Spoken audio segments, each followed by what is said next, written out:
నిన్న రాత్రి ముఖ్యమంత్రి గారు వారి మాటలు మాట్లాడిన తర్వాత నా డాక్టర్ మిత్రుడు ఒకటి ఫోన్ చేసినాడు రాత్రి. అరే సంజయ్,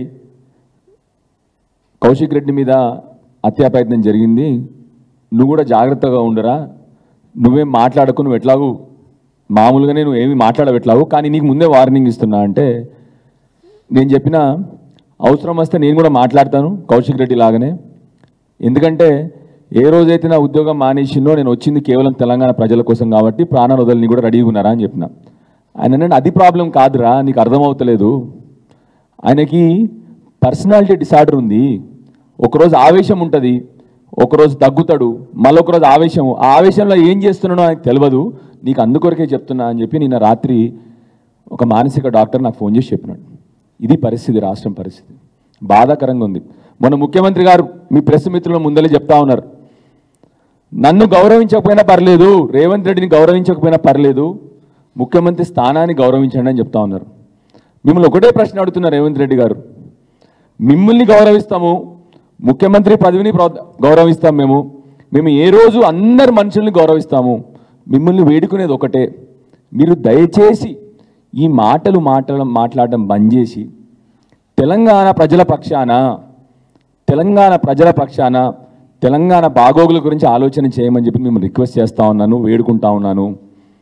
గత 9 నెలల్లో 9 సంవత్సరాల వినాశనం చేసినారు మీరు. ఆల్రెడీ 9 సంవత్సరాలు తెలంగాణ వెనకకి తీసుకుపోయినారు. దయచేసి మిమ్మల్ని రిక్వెస్ట్ చేస్తూ ఉన్నాను, ఇవాళ ఈ మాటలు బంద్ చేయండి. ఇంకా రోజు పొద్దున డైవర్షన్ మాటలు, ఒకరోజు బూతులు, ఒకరోజు నాకు రెస్పెక్ట్ ఇవ్వండి, ఒకరోజు నేను స్వామి వివేకానందుని అంటారు, ఒకరోజు మీరు కూడా చూస్తే దయచేసి ఒకసారి ఆలోచన చేయండి. నిన్న డాక్టర్ నాకు అన్నీ చెప్పినాడు, అంటే నేను వెన్నుపూస డాక్టర్, నాకు దీని గురించి ఎక్కువ తెలియదు, నాకు యాక్చువల్లీ నేను స్పైన్ సర్జన్ కాబట్టి నాకు తెలియదు. నిన్న డాక్టర్ చెప్తా ఉన్నాను నేను, ఆయన నువ్వే చూడు సంజయ్, ఆయన పొద్దున ఒక మాట మాట్లాడతాడు, సాయంత్రం ఒక మాట మాట్లాడతాడు. నిన్న ఒక ఉదాహరణ చెప్పినాడు, నిన్ననే మొన్న వారేదో చిట్ చాట్లో అక్కడ ఢిల్లీలో కూర్చున్నప్పుడు గాంధీ అసలు బీఆర్ఎస్ పార్టీ అని చెప్పిండంట ఆయన. నేను చూడలేదు యాక్చువల్లీ, చిట్ చాట్ చూడలేదు నేను. నిన్న గాంధీ నావడని చెప్పినాడు. ఇట్లా చెప్తా ఉన్నాడు, నువ్వు అన్ని స్పీచెస్ చూడైనా పొద్దున ఒకటి మాట్లాడతాడు, సాయంత్రం ఒక మాట్లాడతాడు, ఎలక్షన్ల కంటే ముందు ఒకటి మాట్లాడతాడు, ఎలక్షన్ తర్వాత ఒకటి మాట్లాడతాడు. This is a typical personality disorder అని ఆయన చెప్పినాడు నాకు. సో దయచేసి నేను మీ గురించి నేను ఎప్పుడు కూడా చెడుగా మాట్లాడను, మీకు తప్పకుండా మేము గౌరవిస్తాం. మిమ్మల్ని దయచేసి రిక్వెస్ట్ చేస్తున్నాను, కొద్దిగా మెడిటేషన్ స్టార్ట్ చేసి కొద్దిగా మీరు చల్లబడి, మన తెలంగాణ సమాజం మోసపోతూ ఉంది, మీకు ఇంత పెద్ద పదవి వచ్చింది, మీకు ఒక ముఖ్యమంత్రి ఇంత మంచి చిన్న వయసులో ముఖ్యమంత్రి అయినారు, మీరు ఒక ఆబ్జెక్టివ్ పెట్టుకోండి, ఒక పాలసీ తయారు చేయండి, ఎక్కడికి పోవాలి అని ఆలోచన చేయండి. గత 10 ఏళ్ళు ఒక గొప్ప నాయకుడు కేసీఆర్ లాంటి నాయకుడు పాలనలో తెలంగాణ సమాజం దేశంలో నెంబర్ 1 అయింది.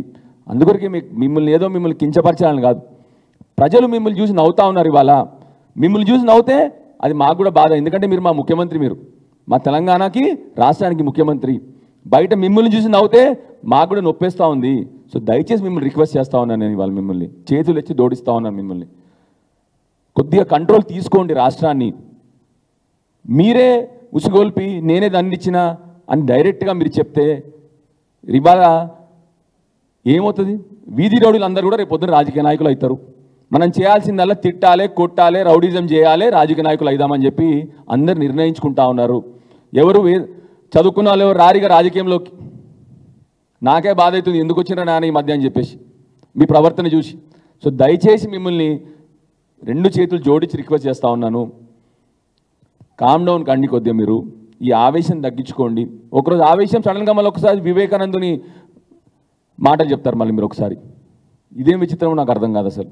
సో దయచేసి ఒకరోజు స్పీచ్లో ఇంకొకసారి నేను ఆవేశంగా మాట్లాడనంటారు, సాయంత్రం కల్లా మళ్ళీ బూతులు మాట్లాడతారు. మీరు పొద్దున కడతా అంటారు, సాయంత్రం కూలగొడతా అంటారు మీరే. సో దయచేసి మిమ్మల్ని రిక్వెస్ట్ చేస్తూ ఉన్నాను, మీరు గొప్ప పదవిలో ఉన్నారు ఇవాళ, ఈ రాష్ట్రానికి ముఖ్యమంత్రి, తెలంగాణ రాష్ట్రానికి ముఖ్యమంత్రి. కేసీఆర్ అంత గొప్పవాడు అవసరం లేదు, మీరు కారు కూడా ఎవరు ఎప్పటికీ కాలేరు మీరు కేసీఆర్ అంత గొప్పవాడు. కనీసం మినిమం అన్నా మీ బాధ్యతను మీరు నిర్వర్తించని చెప్పి మిమ్మల్ని మా ప్రెస్ ద్వారా వేడుకుంటా ఉన్నాను. Thank you.